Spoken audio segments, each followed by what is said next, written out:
As we got into the 1980s, manufacturers of automotive engines started adding more and more sensors.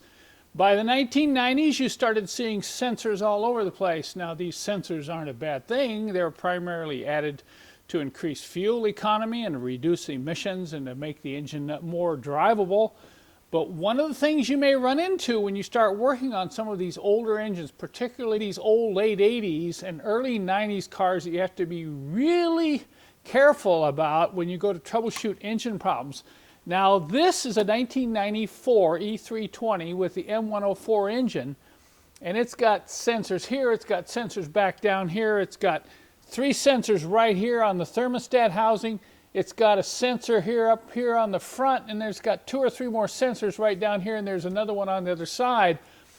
And the problem with this engine was, the other day I started noticing it was starting rather hard.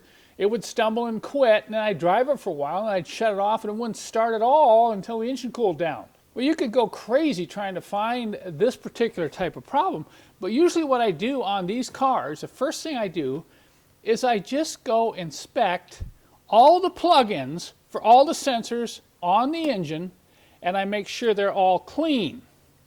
So I'll unplug it and take a close look at the pins, and see whether or not there's any corrosion. And I'll take this special brush here that I have, and I'm going to go down and clean these contacts like this.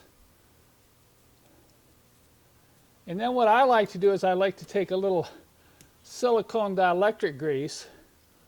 This is going to help prevent corrosion in the future.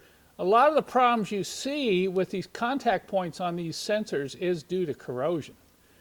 I'll just put a light coating of silicone dielectric, and then I'll plug that in, and then I'll proceed to do the same thing with all the other sensors and plugs in and around the engine compartment. Don't just focus on the engine.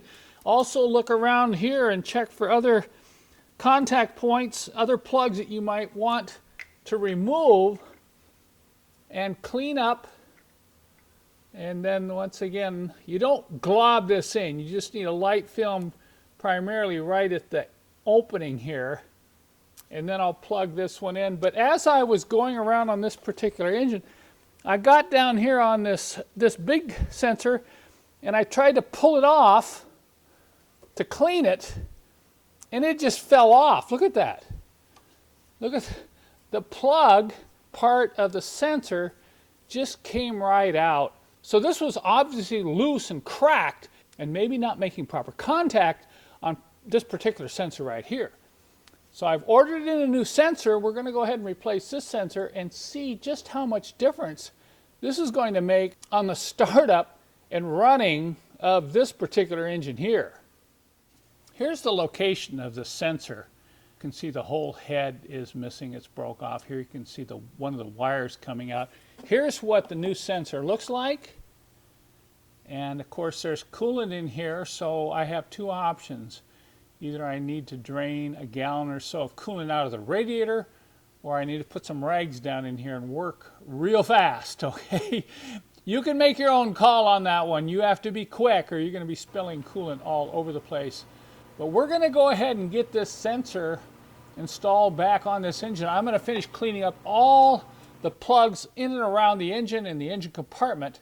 And then we're going to take this back out on the road and put it through the paces. If I don't do a follow-up video, then you're going to know this solved the problem. I have this kit on my website, which includes these special brushes, the silicone dielectric grease, and a few of these Q-tips. You can use either the lint-free cotton end or the stick end, depending upon how big the hole is. But this really works well to clean up all these type of plugs on your car.